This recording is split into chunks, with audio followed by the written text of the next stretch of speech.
Good morning. It is Monday, so this is our Meal Plan Monday video. I actually do all of my meal planning on either Saturday night or on Sunday. I try to do it Saturday though, so that Sunday can be shopping day. It just kind of fits into our schedule. We'll go to church in the morning and then we'll go to the store after church to get the things we need. So this is my medium size Tula 12 planner.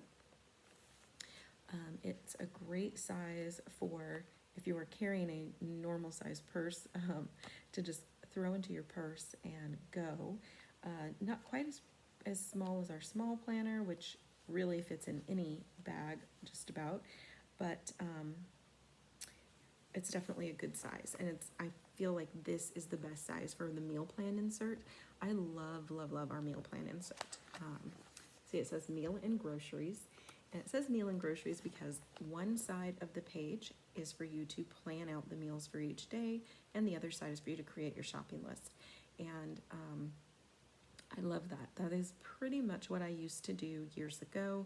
I would sit down with a piece of notebook paper and I would write out what I was going to make each day of the week, and then I would make my list accordingly. This is much more organized. It's in my planner. If I grab my planner, I have my list. So let's go ahead and take a look at what I did. So this was meal and grocery insert. I've got my little clippy in here to keep my place. Okay, so I started with this page, and at the top you'll see it says lemon bundt cake. One of the things I want to start doing is getting into baking again. That's something I haven't done in a while, which is kind of funny because I also need to lose weight right now, but I want to start baking again. Kind of contradictory, but that's okay.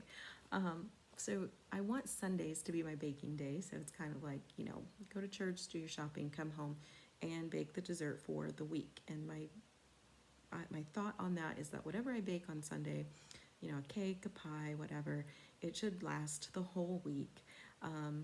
And if it doesn't last the whole week, then once it's gone, it's gone. I'm not going to bake something new until the following week. But it just so that we have, something here for dessert or just a treat. So that's where I'm putting the dessert that I want to bake for that week. I did not bake this Sunday. I have everything I need to make it.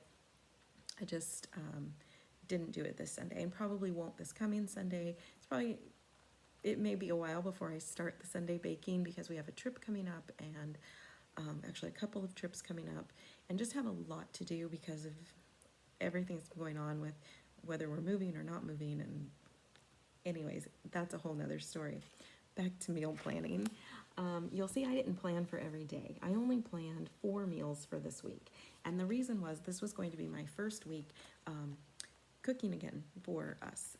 I have not been doing the cooking because we have been living in Germany for 3 years now, and I work for a company that is in the States, and so I was always working in the evening. And then my husband would come home, he'd cook dinner, and when dinner was ready, he'd let me know. I'd clock out, come down and have dinner, and then go clock back in and finish working. So my schedule just didn't really allow for that. We are still in Germany. However, I did quit my job just this past, 2 weeks ago, almost 2 weeks ago. It's been a little less than 2 weeks. This is the second week of me not working. So not all I'm going to be doing, but I'm going to be focusing on homeschool this year. Last year, I homeschooled during the day and then worked in the evening, so it was kind of like 2 jobs. This year I'm focusing solely on homeschooling, and I'll be cooking all of our dinners again, so meal planning again, which I'm actually really looking forward to being able to do that again for our family. So this week, though, it's, like I said, my first week, and we do have a couple of trips coming up. So I went through my cookbooks, found things that were going to be quick, easy meals. Some things that we might have leftovers for a second day, like pot roast. Pot roast cook makes a lot, so we'll probably have that 2 nights. So anyways, you can see I planned each day, and looking at, let's see, like Wednesday and Thursday. So Wednesday, it's the classic pot roast with potatoes and carrots, and you see it's the only thing I have on there. My thought process on that was it's it's in your crock pot and it's done. You've got your protein with your roast, and then starch from the potatoes, and you have a vegetable in the carrots. Was kind of my thought process there. I was like, I don't need to make anything else to go with that. We could maybe have a salad or something with it. And then Thursday is another one. This is classic chicken with rice, carrots, and peas. That one, I have it written on Thursday. I actually made it last night. It came from my One Pan Cooks Illustrated. It's a Cooks Illustrated One Pan Meals cookbook. So it was a really simple recipe. It was a pretty quick recipe. Everything was made in one pan. And so it was super easy to make. So that's what we had last night. And then you'll see on some other days, like let's look at Friday. Actually, we could look at Friday or Monday, where I added things in with the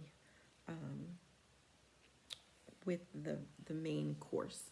So, for instance, Monday I have the Peruvian garlic lime chicken. This is one of my husband's favorites. He loves it. It's got a little kick to the chicken.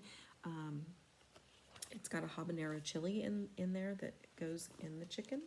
So, but that's it. It's just the Peruvian garlic lime chicken. So I added with it some roasted lemon potatoes, as well as some sauteed peas with thyme and feta. So, I'm trying to make these kind of more well-rounded meals. I feel like we haven't always been eating well-rounded meals over the last few years, so I'm trying to get back into that. On Friday, we've got our steak tips with mushroom gravy, and then I added in mashed potatoes and some honey glazed carrots. Just something simple and quick. Again, my first week getting back into it, so I was trying to keep things easy and simple for me. On this side is where you can create your shopping list. You can see my list is huge. This isn't all for these recipes though. I also want to start juicing again, but again, because we are getting ready to go on a couple of trips and things like that, I'm like, well, maybe I'll start off with, I use Jason Bale's Super Juice Me plan, but he also has a Super Blend Me plan, so I can just make blends in my NutriBullet, and so that's where I thought I would start, is with the blends. So there's a spot in this list where I've crossed a couple of things out actually, but from this point down, it's all from the Super Blend Me. Everything else was for the specific recipes.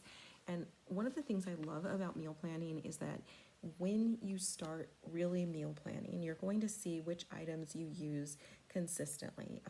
Tomato paste, coconut milk, the things that you need to always have on hand. And so you will always have those on hand. And you'll stop having just random stuff in your kitchen.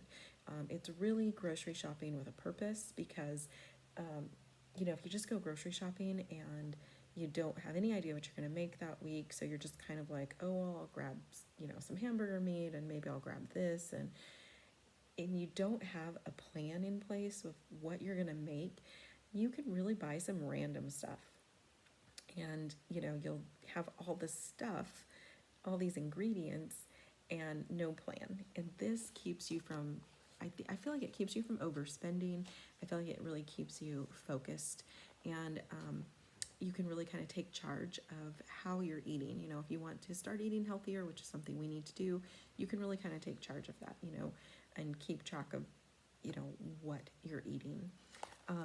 The other thing you'll notice, not everything is marked off of my list. I actually, when we went to church, I did not grab my planner before I walked out the door. So I did not have my list with me. So everything that we purchased was from memory. So, important to bring your list with you, which when I meal planned years ago, I used to meal plan the exact same way as my planner is set up, but on a sheet of 8.5 by 11 paper. This is so much nicer. I love having it in my planner. I can just grab this and go. But I don't drive here in Germany, and my husband does basically all of the grocery shopping unless we go to the commissary. But usually he will go to the farm. We live across the street from a farm, and so he'll usually go there and get most of what we need there. As a matter of fact, that's what he did with all of the meat we needed. He went to the farm on Saturday and got the meat, and then Sunday we just went to the commissary and picked up what I could remember. And then he'll probably go to the farm tomorrow. They're closed today, but they open up tomorrow. We like shopping at the farm because it's local produce, it's organic. Yeah, it's just better quality than what we're gonna get normally at the PX, or no, sorry, not the PX, the commissary. So, yeah, just wanted to do a quick rundown of how I planned out this week, what my thought process was as far as having leftovers goes, and there's always those go-to meals that you can throw in. So, if you planned, like I actually didn't plan on cooking dinner last night, and then I ended up cooking dinner. But with 4 meals planned for the week, by Friday and Saturday, you can throw something in there. You can put together a taco night really quickly, and I know we've been talking about going back out to dinner now that that's opened back up over here and you can go to dinner. So we didn't go out to eat this past weekend, but I know my husband's been wanting to. So thinking that, okay, probably Friday or Saturday night, we're probably going to go out to dinner. I only planned those 4 meals. But again, it's easy to throw something in there. So it's not like you have to plan out each single day. You can plan it around your schedule. And if you are pretty confident that you're going to be going out to eat, or you're going to be traveling, or you're going to be doing something, then you don't have to plan for every single day, because there are things that you can. And that's something with meal planning too. You'll learn, what can I have on hand that if I just need to do something, throw something together real quick, I can just grab this and do it. And you'll get used to doing that. But having a plan definitely is going to help you. It's going to help you save money. It's going to help your kitchen be more organized. And you're not going to have a lot of those random ingredients that, sit in your fridge and go bad. Like how I mentioned we might have salad with one of our meals one night. I didn't buy lettuce and things for salad, because I find that at least for me, if I buy that stuff ahead of time and it's not really something that I was planning on having, it's going to sit in my fridge and it's going to go bad. Whereas if I, like the day we're making the pot roast, I could say the day before, I could say, hey, can you swing by the farm after work and pick up, these items. And that way I'll have what I need to make the salad to go with the dinner the next night. It's going to be fresh, and it's not going to sit in my fridge and rot. So meal planning, definitely, it's going to save you money, it's going to save you time, and I highly, highly recommend it. So that was my first week, just what I did, trying to just do a few simple, easy meals to get back into that groove of cooking. I also, right now, our kitchen needs to be decluttered. We have a lot of random ingredients because my husband does all of the grocery shopping and we haven't been meal planning. So there's a lot of stuff in there. I don't know everything that's in there because I haven't been cooking. So my plan for this week is to be, like, we have a Lazy Susan cabinet that just has stuff. I don't even know what's in there. So I'm going to pull everything out of there, go through it, organize it, know what I have, and that's just going to help. Like, your kitchen's not going to become this black hole that just sucks in random ingredients that sit forever. So I hope that you found this inspiring to get you to, maybe start your own meal plan. Obviously, I highly recommend the Tula 12 planners with the meal plan insert. I think these inserts are awesome, and that you kind of have all of your stuff in one place, so it's nice to be able just to grab and go. So yeah, hopefully you will take some inspiration and start planning your meals. And I will have a video coming up within the next few weeks where I'm going to be helping my son learn to meal plan. Once I go back to the States, I am going out for a visit, and he actually had posted on Facebook about having someone plan his meals. And so yeah, look for that in the next 3 to 4 weeks, and hopefully you'll enjoy that. He's a young man, first time home buyer, and it's just kind of one of those they eat out a lot, they don't know any, you know, they don't really know how to start the meal planning process. So hopefully I'm going to be able to help him be able to do that and save some money from not eating out as often as I know he does, and yeah, maybe eat a little healthier and save some money in the process. So look for that, and I will be back next week to, next week I'm actually going to do the video with all of my cookbooks out to kind of go through my thought process when I am meal planning and what I'm looking for. You know, am I just looking for things that catch my eye? Is there something specific? And how I try to mix things up. So that will be next week. I'll have, like I said, several of my cookbooks out with me, and we're going to go from start to finish how I create the meal plan and then creating the shopping list. So we will see you next week for Meal Plan Monday.